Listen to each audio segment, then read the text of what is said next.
Bonsoir, bonsoir à toutes et à tous. Je suis infiniment heureux de vous retrouver. Installez-vous tranquillement, on va démarrer tout de suite notre cours de ce soir qui aura pour sujet, bien sûr, nos ressemblances, mais aussi nos différences. Oui, alors installez-vous tranquillement. Bruchim Abaim, bienvenue Henri. Et bien sûr, partagez, likez, commentez, je compte sur vous, sur votre présence. Ta-de-la-la, ya-ya, ma-ma-ma-ma-ma-ma-ma. Ta-de-la-la, ya-ya, ma-ya-ya, ta-de-la-la, ya-ya-ya-ya, ta-de-la-la-ya. Hi, ta-da-da-da-da-da, ta-da-da-la-ya. Hi, ta-da-da-da-da-da, ta-da-da-la-ya, ta-da-da-ya-ya-ya-ya. Ta-da-da-la-da-da-ya, ta-da-da-ya-ya, ay, ay, da, da, ay, da, da, la, ay. Ay, da, da, da, da, da, da, ay, da, da, la, ay. Da, da, da, ay, ay, ay, ay, ay. Da, da, da, da, la, ay, ay, ay, ay, ay, ay, ay, ay. Ay, da, da, la, ay, ay, ay. Da, da, da, ay, da, da, la, ay, ay, ay. Da, da, la, ay, ay, ay. Da, da, la, ay, ay, ay. Da, da, ay, ay, ay. Da da da ya ya da ya ya ya ya ya ya da da da da da da da la ya oi da da da da da da da la ya ai da da da da da da da da da ya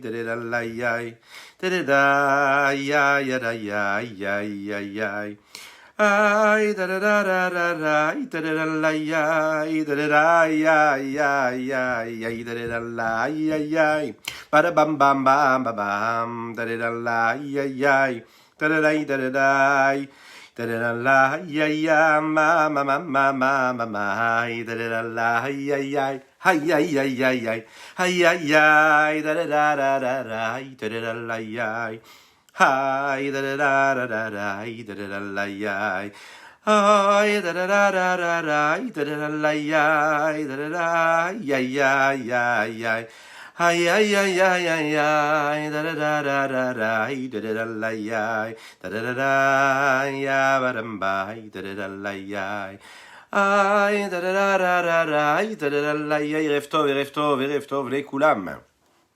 Bonsoir à toutes et à tous, on va démarrer tout de suite.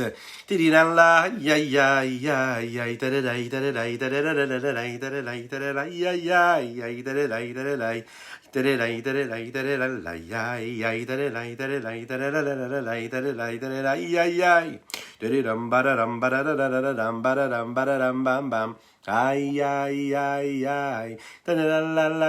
ay da da la la da da ay ay ay ay da da la la da da ay ay ay ay ay da da la la da da ay ay ay oi da da la la da da ay da da da da da ay da da ay ay ay ay da da da ay da da ay ay ay ay ay ay ay da da la la da da ay ay ay oi aïe aïe Erev Tov, bonsoir, bonsoir à toutes et à tous ceux qui nous rejoignent. On démarre dans quelques instants, tout de suite. Aïe tididam bam bam bam bam bam bam bam bam.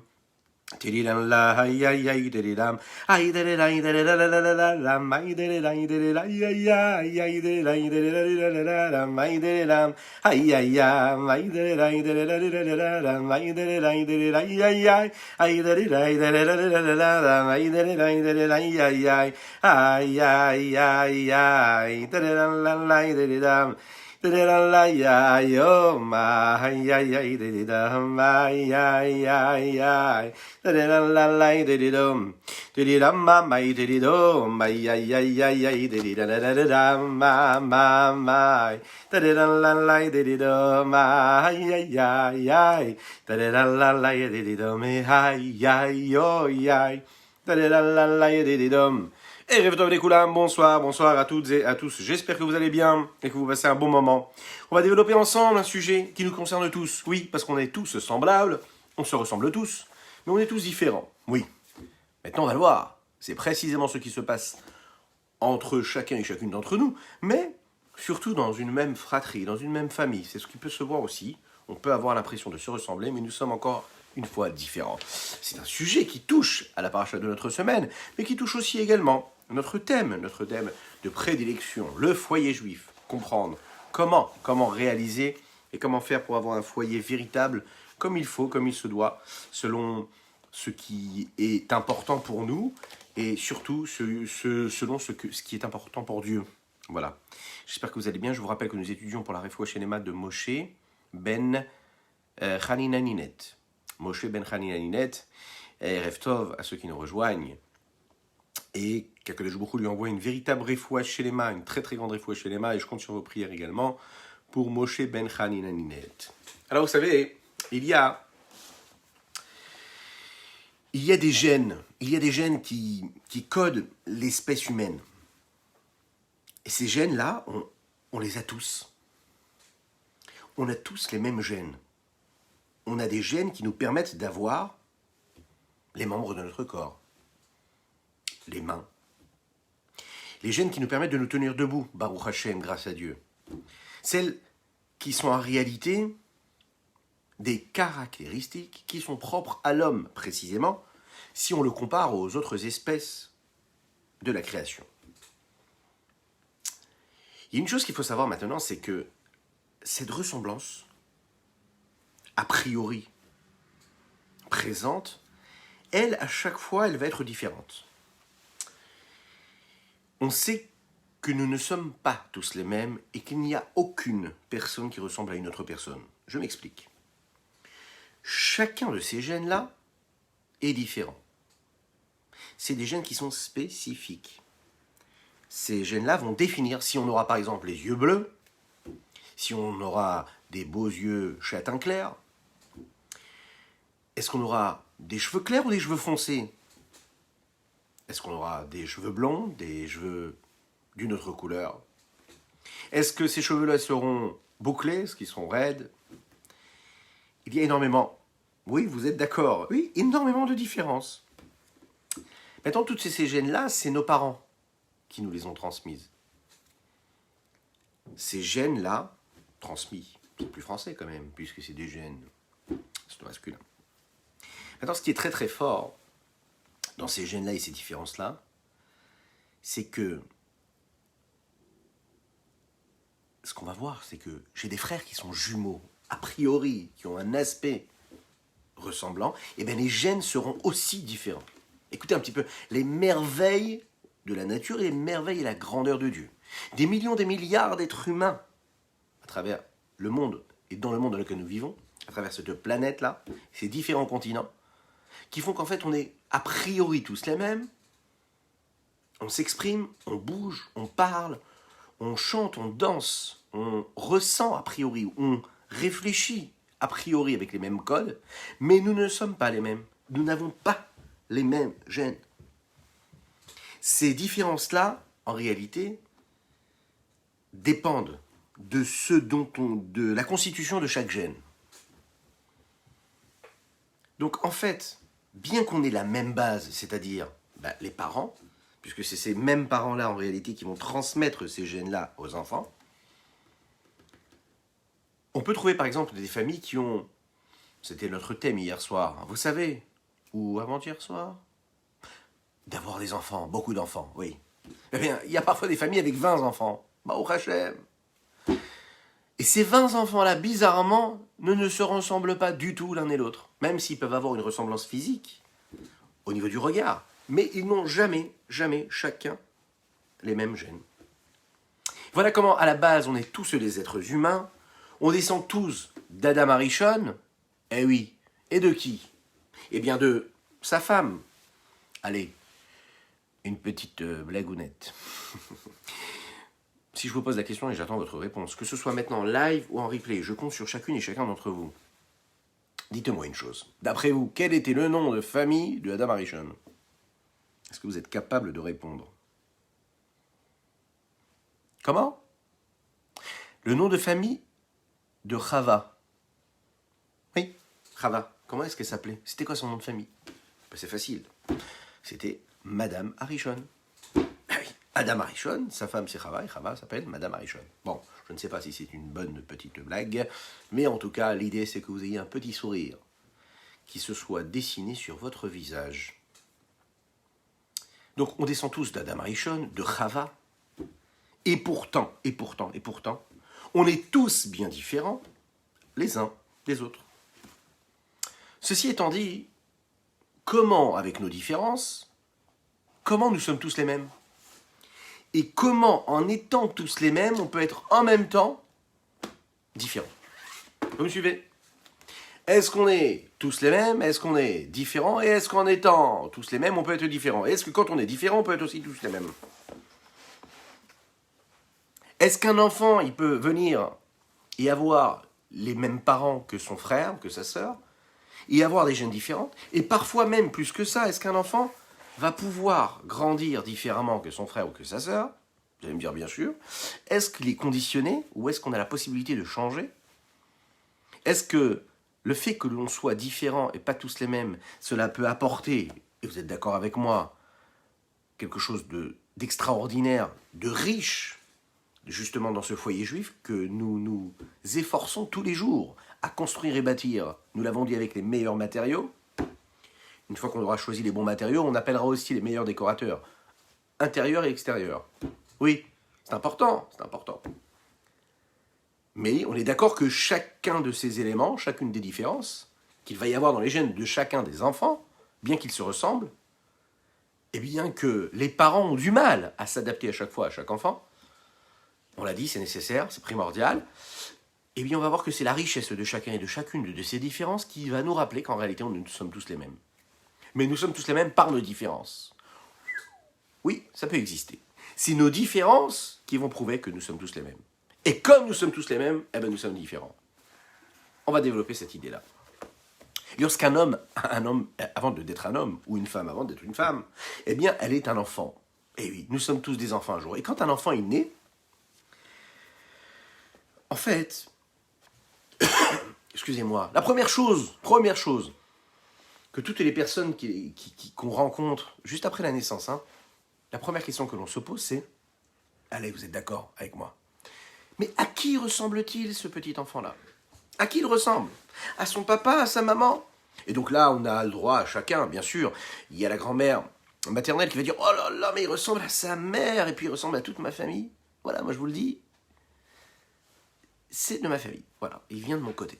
Et puis, vous avez la grand-mère paternelle qui voit le petit bébé, le tout nourrisson. Il ressemble à rien d'autre qu'un nourrisson, en fait. Et puis, elle va dire, non mais non, il ressemble à sa grand-mère, à son grand-père paternel. Puis chacun, en fait, il voit une ressemblance. C'est vraiment la copie conforme de son père, la copie conforme de sa mère, etc. Ce qui est très intéressant, c'est que le père, vous êtes d'accord avec moi, il a envie qu'on dise que l'enfant lui ressemble. Et la mère, elle veut qu'on dise que l'enfant lui ressemble à elle. Ne jamais oublier une chose. C'est quand même curieux à développer un autre jour, une autre fois. C'est qu'en général, quand on se marie, oui, c'est parce que la personne qui était avec nous et avec qui on s'est marié nous plaisait. Donc c'est qu'elle nous plaît. Bizarrement, quand on a un enfant, la seule chose qu'on veut, c'est qu'il nous ressemble à nous. On devrait vouloir qu'il ressemble à celle qu'on a choisie, avec qui on voulait se marier. Ou bien celui avec qui on s'est marié. Bon, c'est mignon, il n'y a rien de méchant à cela. Mais c'est un réflexe narcissique. Mais c'est vrai que c'est en général le réflexe que l'on a. Quoi qu'il en soit, la famille va tout de suite, donner son avis. Parfois pendant de nombreuses années, c'est-à-dire qu'en fonction des années, vous allez grandir. Et puis quand il y a une personne de la famille proche ou lointaine qui vous croise, elle va dire « Ah, mais alors là, mais tu ressembles à ton père, et puis tu ressembles à ta mère, et puis c'est la copie conforme de ta tante. » Il y a toujours quelqu'un qui va trouver qu'on a une ressemblance. Ça dure des années. La question qu'on se pose ici, vous allez voir, et c'est pour arriver réellement à comprendre, est-ce qu'un enfant il peut être bon, est-ce qu'un enfant il peut être mauvais? Est-ce qu'un enfant qui est mauvais, est-ce qu'il doit être décrit comme un enfant mauvais? Est-ce qu'il y a aussi un enfant qui est mauvais ou bon? Et est-ce que nos différences vont pouvoir nous nourrir? Je vous réponds tout de suite, bien sûr que nos différences vont nous nourrir. Baruch haba, baruch imaim à ceux qui nous rejoignent sur les différents réseaux. Et Jonathan, un grand bonsoir, un grand baruch haba. Alors, Dans notre paracha, on se pose la question, on se demande dans cette paracha-là, paracha de Toledot, Yitzhak, à qui il ressemblait? La paracha, elle démarre avec un verset. Ce verset, il dit comme ça, Ve'ele toldot Yitzhak ben Avraham, Avraham olid et Yitzhak. Bon, voici donc la descendance qui a été engendrée par Avraham, mais surtout nous précisons Yitzhak, le fils d'Avraham, et on dit juste après, Avraham a mis au monde Yitzhak.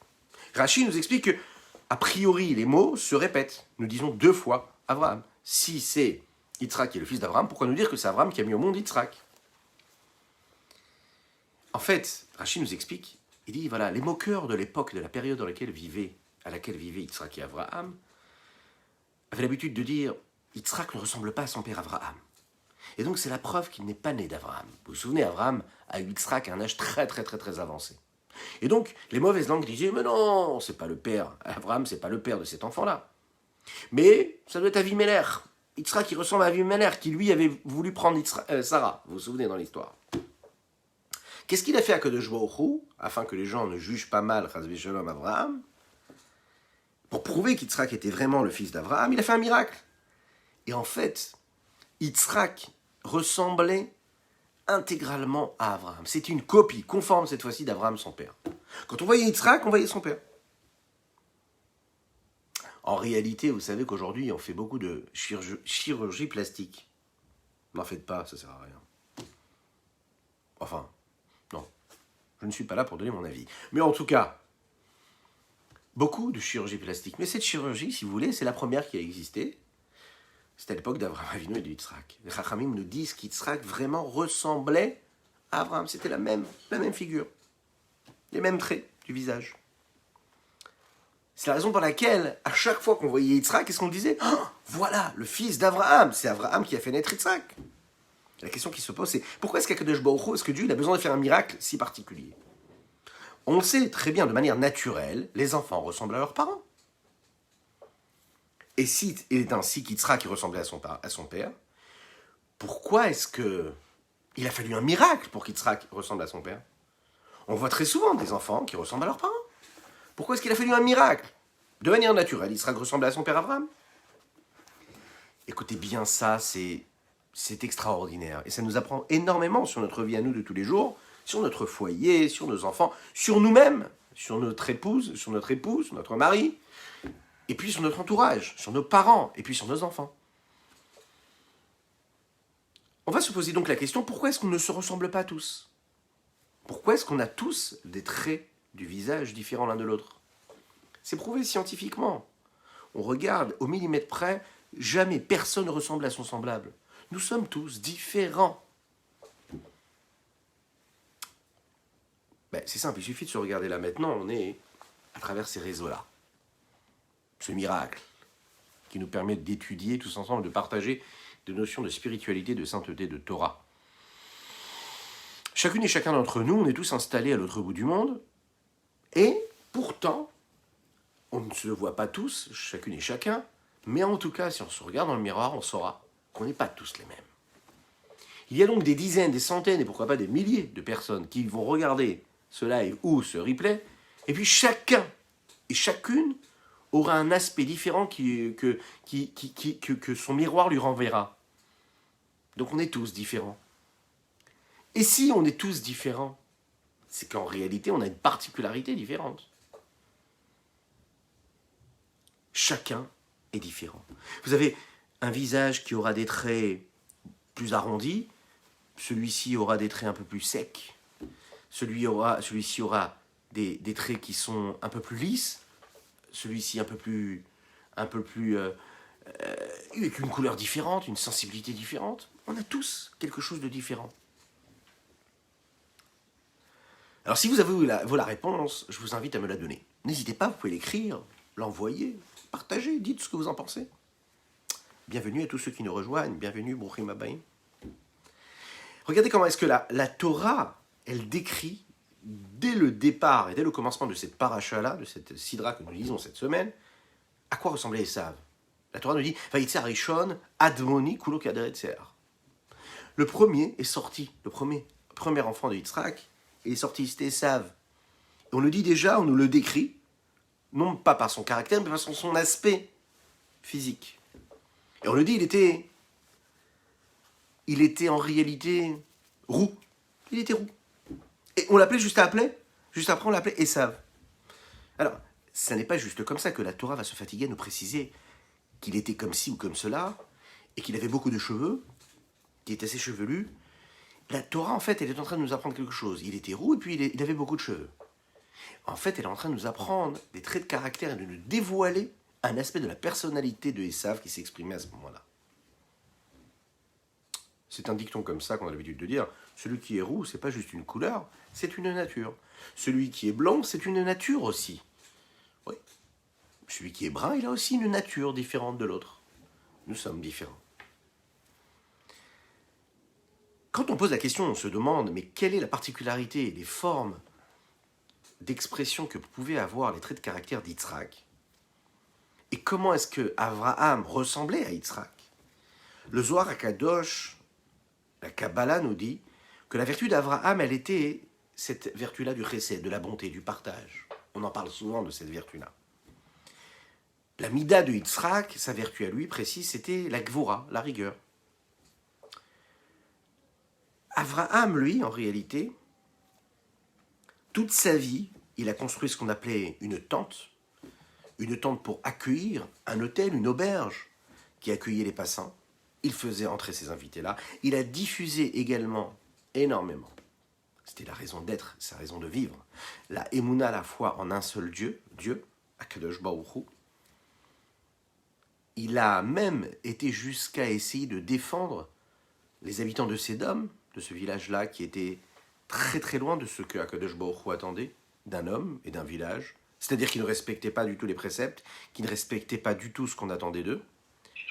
Et pourtant, on va voir que leur différence, c'est ce qui va faire en réalité leur force. Et de quelle manière? Echaim, Echaim.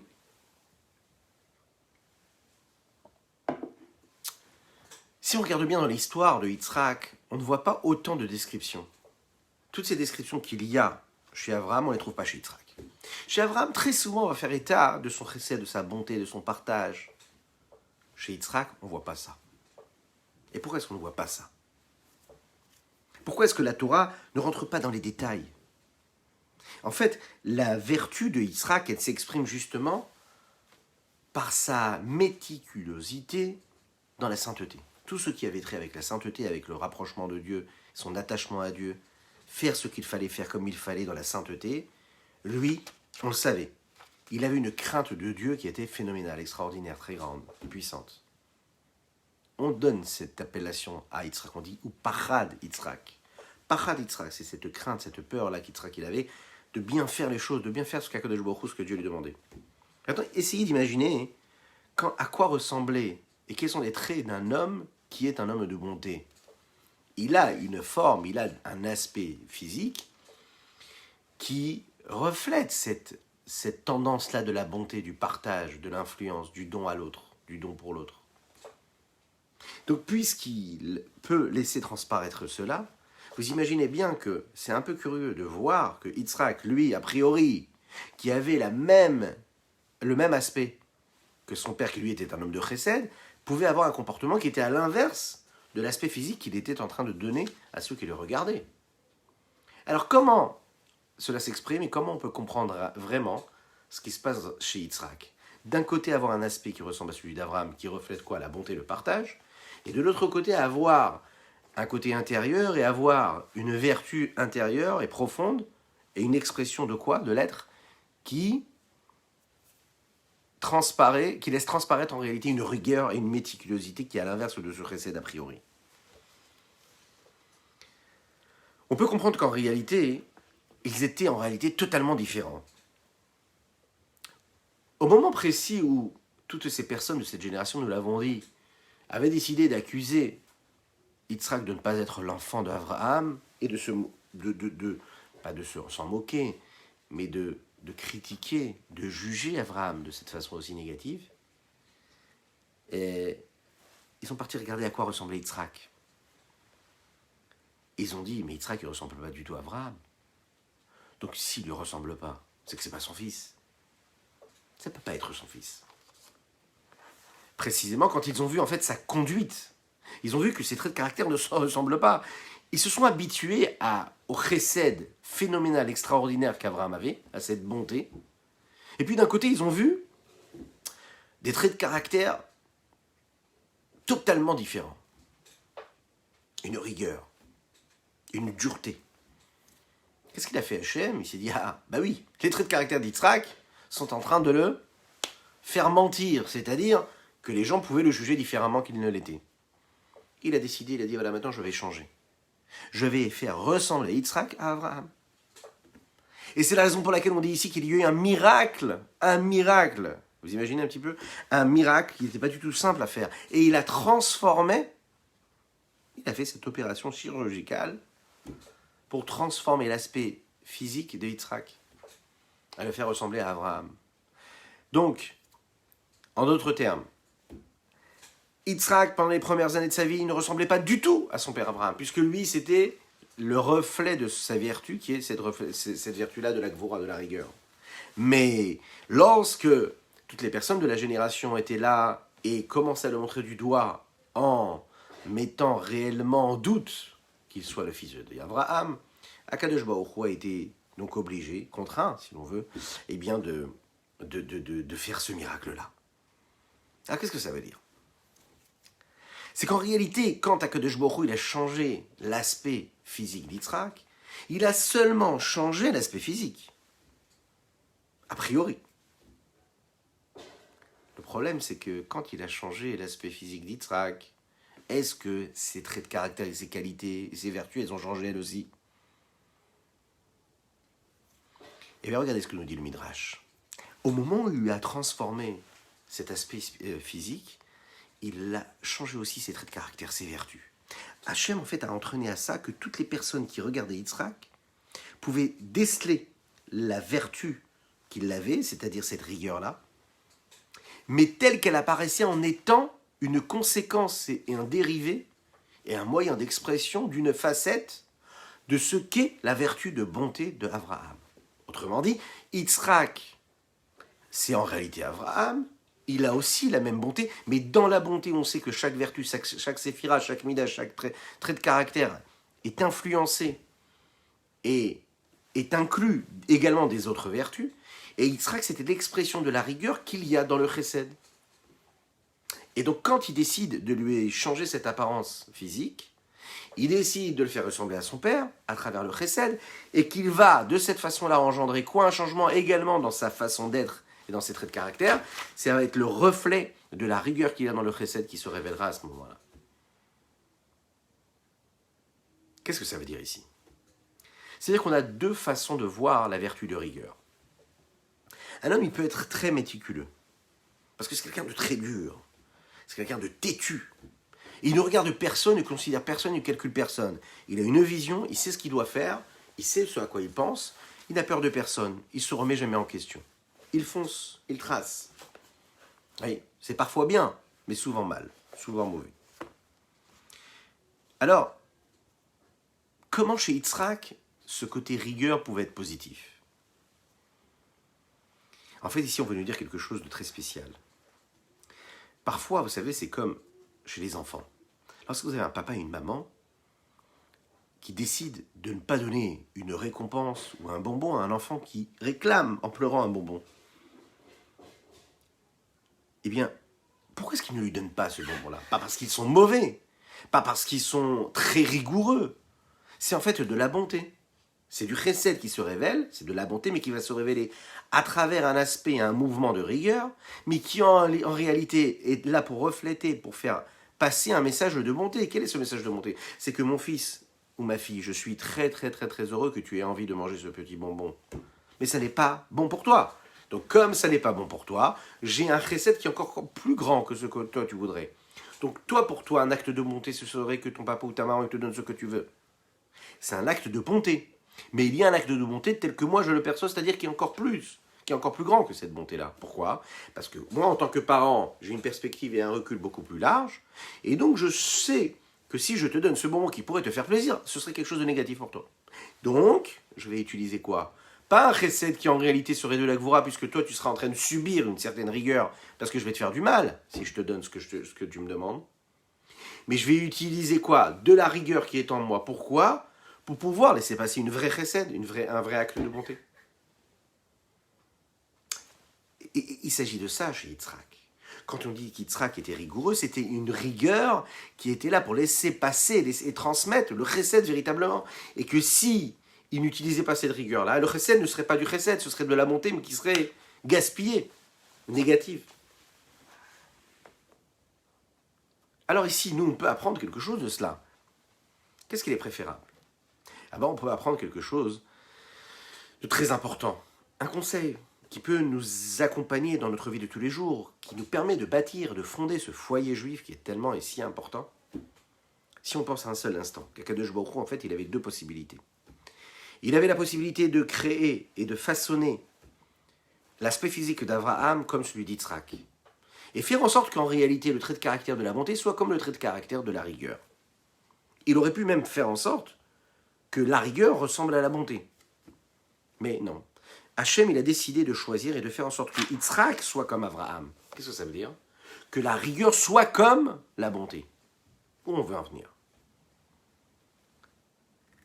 Parce qu'en réalité, il faut savoir une chose. Quand on a le dilemme qui se présente à nous, la bonté ou la rigueur ou la bonté, Akadosh Baruch Hu, il a préféré la bonté. Même si la rigueur, elle est censée nous aider à canaliser l'énergie ou ce qu'on est capable de donner à travers cette bonté-là. C'est une rigueur positive. Mais Dieu, on voit qu'il va quand même choisir le chesed. Le chesed, ça lui plaît plus. Ouais, il préfère le chesed. Ah, mais tu vas gaspiller. Non, mais je préfère le chesed. Echaim.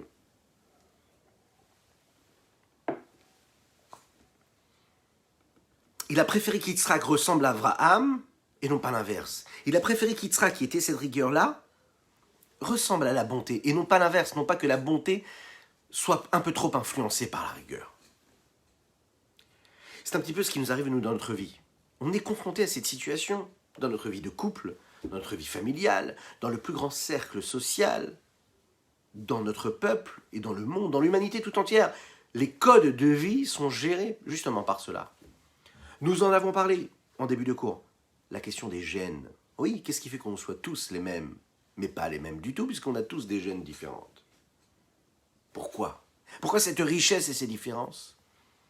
Pourquoi? Parce qu'en réalité, on est confronté à ce dilemme tout au long de notre vie. La bonté ou la rigueur? La rigueur ou la bonté? Qu'est-ce qu'on fait passer en premier? Avec les enfants, c'est pareil. Il y a un enfant qui se comporte d'une certaine manière. Et bien on est face à un dilemme, on se dit, mais comment est-ce que je vais répondre à son comportement? Est-ce que je le repousse? Je l'éloigne? Est-ce que je ne fais pas cas de ce qui s'est passé? Est-ce que je le prends, au contraire, vers moi? Est-ce que je crée un rapprochement ou un éloignement? Dans la vie de couple, c'est pareil. Il y a un mot qui est dit qui ne plaît pas à l'autre. Il y a un acte qui ne plaît pas. Il y a un choix de vie, il y a une pensée, il y a une vision, il y a une direction de vie qui ne correspond pas l'un à l'autre ou l'une à l'un. Oui? Qu'est-ce qu'on fait? On utilise le rapprochement ou l'éloignement. Alors vous allez faire comme Dieu, je le sais, et nous on doit apprendre de Dieu. Même si parfois la rigueur elle est importante. Même si parfois la rigueur, on a tout à fait raison, que ce soit l'homme ou la femme. Et on a tout à fait raison, que ce soit le père par rapport à ses enfants ou la mère par rapport à ses enfants. Bien sûr que si tu cries très très très fort, l'enfant, tu vas le frustrer, tu vas le bloquer, il ne pourra pas faire de bêtises. En effet, bien sûr que la rigueur, ça marche. Mais qu'est-ce que tu es en train de construire? C'est que tu l'as bloqué. Ah oui, bien sûr, tu cries au réveil, tu cries le soir quand tu réveilles tes enfants. Oui, il y a des mamans comme ça. Elles crient au réveil et crient le soir avant de dormir. C'est pour avoir la paix, pour être tranquille. Donc tu cries fort, l'enfant il est bloqué, il n'embête plus personne. Tu as utilisé quoi? De la rigueur. Tu as utilisé quoi? De l'éloignement. Alors, par la terreur, tu as bloqué l'enfant, il se bloque. Et dans la vie de couple, c'est pareil. J'utilise l'éloignement, la rigueur, ou j'utilise le rapprochement? Si je me braque, si je ne parle pas, si je ne communique pas, si je me braque sur mes positions, si je dis c'est comme ça et pas autrement, tu vis comme ça ou tu ne vis pas comme ça, c'est comme ça, je suis comme je suis. Si on est comme ça dans la rigueur négative, attention, parce que être rigoureux positivement, c'est très bien. Mais quand on est dans cette rigueur-là, on voit Dieu lui-même, il n'a pas choisi cette rigueur. Il voulait que Yitzhak ressemble à Abraham, mais pas Abraham qui ressemble à Yitzhak. Donc nous aussi, on doit se comporter de la même manière. On doit comprendre qu'en réalité, On ne doit pas chercher à avoir un résultat tout de suite concret. Notre but à nous, c'est de ne pas regarder le court terme, c'est de regarder le long terme. Oui, peut-être que si tu cries, tu vas braquer ton enfant, il ne va rien faire de bêtises, il va plus faire de bêtises. Oui, peut-être que si tu cries, tu hausses le ton sur ton épouse ou sur ton mari. Oui, ça arrive aussi.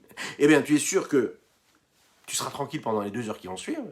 Ouais, ou tu feras ce que tu auras envie et puis il n'y aura plus besoin de discuter. Mais c'est du court terme. Sur le long terme, tu es en train de gaspiller, d'abîmer toute ton existence, toute ta vie. Ton foyer, tes enfants, Chas v'Shalom. Prenons l'exemple d'Akadosh Baruch Hu.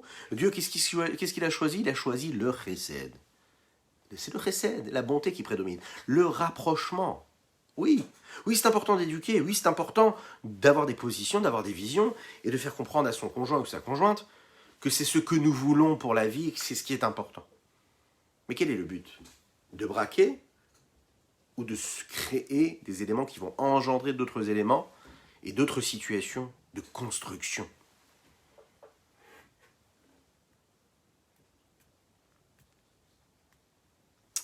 C'est ce qui peut se passer aussi également dans le plus grand cercle, dans un cercle communautaire, dans un cercle social. Est-ce qu'on va utiliser le rapprochement ou l'éloignement pour se séparer de quelqu'un? Alors, qu'est-ce qu'il faut faire de tout cela? Alors, vous savez, la réponse, vous l'avez. La réponse, c'est qu'on doit prendre l'exemple de Dieu. Imaginez, Dieu, c'est lui qui a créé toutes ces différences. C'est Hachem qui a fait en sorte qu'on soit tous les mêmes en réalité. Et ce même Dieu qui a créé toutes ces différences, qu'est-ce qu'il nous dit? Il nous dit, non, choisis le chesed, comme moi j'ai choisi. Que Yitzhak ressemble à Abraham et que c'est pas Abraham qui ressemble à Yitzhak. Ouais. Parce que c'est le fils qui doit ressembler au père et pas le père qui ressemble au fils. Parce que le fils doit prendre le meilleur de son père. Parce que son père, il lui a donné le meilleur pour qu'il soit ce qu'il est. Et quand ça n'est pas le cas, que ça n'a pas pu être le cas pour X raisons, on doit se créer ce père-là qu'on va chercher en lui, en ce père qu'on a eu, en développant ces traits de caractère qui sont génétiques, et en développant le meilleur de ce que l'on a pu recevoir, et en développant ce qu'on n'a pas reçu, qu'on n'aurait pu recevoir, en développant quelque chose de nouveau en nous, à travers toutes ces forces et ces énergies qu'on a reçues.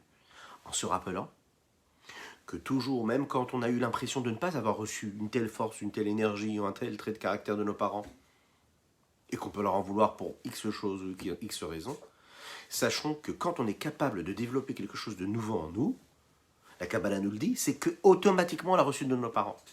Ah, pendant toute ta vie, tu n'as jamais vu chez tes parents cette vertu-là.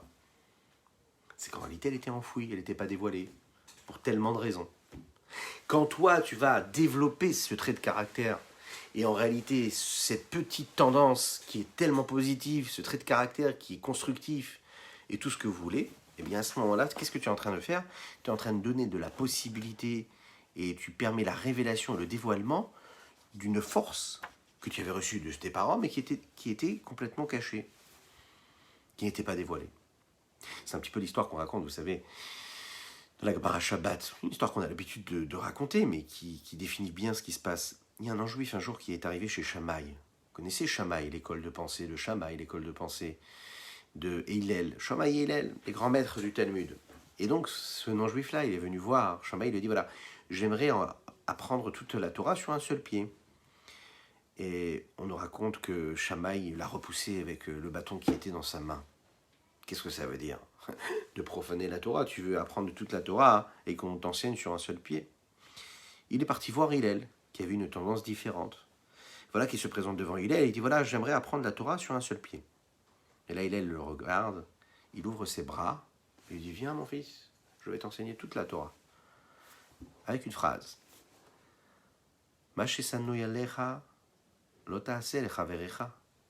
Ce que tu détestes que l'on te fasse, ne le fais pas à ton prochain. Zoklal gadol batora. Zokala Torah kula. C'est toute la Torah. Le reste, c'est juste une explication de ce principe-là. Le principe, c'est que ce que tu détestes que l'on te fait, si on gardait cette phrase-là ancrée dans notre mémoire, sur notre front, quand on se regarde vers le miroir, eh bien on verrait toujours cette phrase-là qui nous rappelle que quand on veut être tranquille et quand on veut créer quelque chose d'exceptionnel, il suffit juste de ne pas faire à l'autre ce que l'on n'aime pas que l'on nous fasse. Si on aime les autres comme on s'aime soi-même, si on est indulgent avec les autres comme on est indulgent avec nous-mêmes, si en réalité, quand on voit une différence, on se rappelle qu'on est les mêmes, parce qu'on est tous les mêmes. Eh bien, ces différences-là sont juste la preuve de ce jugement négatif qui est que on déteste ce que l'on n'est même pas capable de détester en nous. C'est la preuve qu'on n'est pas capable d'aimer ce qu'on est capable d'aimer en nous. Quand on est capable d'inverser, d'aimer ce qu'on est capable d'aimer en nous chez l'autre, et de détester faire à l'autre ce que l'on n'aimerait pas que l'on nous fasse, à ce moment-là, on accomplit toute la Torah. La Torah, elle est basée sur ça. C'est exactement ça. La Gemara nous raconte ensuite que la méticulosité de Shammai a repoussé cet homme-là. On le sait, par la suite, il s'est converti, c'est devenu un juif pratiquant comme il fallait. Il l'a accueilli avec les bras ouverts. C'est de cette façon-là que nous devons vivre. Quand on a la possibilité de choisir entre la bonté et puis la rigueur, choisissons la bonté. Il faut être bon, choisir le bon. Comme dit cette magnifique chanson qui est basée sur ces mots-là de la Gemara. Ma shesanui sanui alecha lo ta'aseh lechaverecha. Ma shesanui sanui alecha lo ta'aseh lechaverecha. Ma shesanui sanui alecha lo ta'aseh lechaverecha. Ma shesanui sanui alecha lo ta'aseh lechaverecha. Chazak, chazak, mes amis. Chazak, chazak, chazak. Ah, on a une petite minute pour terminer, pour conclure. Et on va terminer en chanson, en souhaitant plein de bonnes choses à chacune et chacun d'entre vous. N'hésitez pas à partager, à liker ce cours-là, en espérant qu'il puisse vous influencer et vous permettre de passer un Shabbat serein, de tranquillité, de sérénité. Et puis, voilà, faites ça, faites ça. Enfin, il n'y a pas de leçon de morale.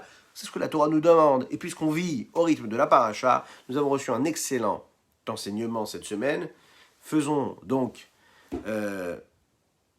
feu de nos différences et donnons donc à nos différences la capacité de nous permettre de dévoiler que nous sommes tous les mêmes. Que Dieu vous bénisse et qu'il vous protège. Shabbat shalom u'vorach à toutes et à tous. Alors restez connectés parce que peut-être, il est fort probable qu'un petit peu plus tard dans la soirée, nous puissions étudier ensemble ce que l'on appelle la paracha chassidique. Vous savez, le Torah or pour les connaisseurs. Et là, ça va être sympathique. Bon, c'est un peu plus profond, c'est de la chassidoute profonde, un peu de Kabbalah, si vous voulez. C'est avec grand plaisir. Je vous souhaite plein de bonnes choses, plein de brachot, une excellente soirée et je compte sur vos partages. Oui, c'est important. Shabbat shalom. Avec une bénédiction pour Nana Rachel Ganuna Cohen. Et je vous rappelle nous étudions pour la Refoua Shelema de Moshe Ben Hanina Ninette. Également pour David Eli Ben Michal, Chazak ou Baruch pour les Amen Vamen, écrivez Amen Vamen, dites Amen Vamen chez vous à la maison. Et puis on souhaite véritablement une Refoua Shelema pour ces malades, qu'on puisse véritablement recevoir Mashiach Tzidkenu et étudier ensemble avec le Beth Amikdash. Profitez de votre nuit. Le jeudi soir, Leil Shishi, ce qui précède le vendredi, pardon. C'est un jour qui est très très important, très kadosh, très saint. Étudiez même toute la nuit si vous pouvez. Que Dieu vous bénisse. Chez ייבנה בית המקדש במהרה בימינו ותן חלקנו בתורתך. שייבנה בית המקדש במהרה בימינו ותן חלקנו בתורתך. היי שייבנה בית המקדש במהרה בימינו ותן חלקנו בתורתך. שיבנה בית המקדש במהרה בימינו ותן חלקנו בתורתך. איי שיבנה בית המקדש במהרה בימינו ותן חלקנו בתורתך. שיבנה בית המקדש במהרה בימינו ותן חלקנו בתורתך. Shabbat shalom u'vorach et une excellente nuit à toutes et tous.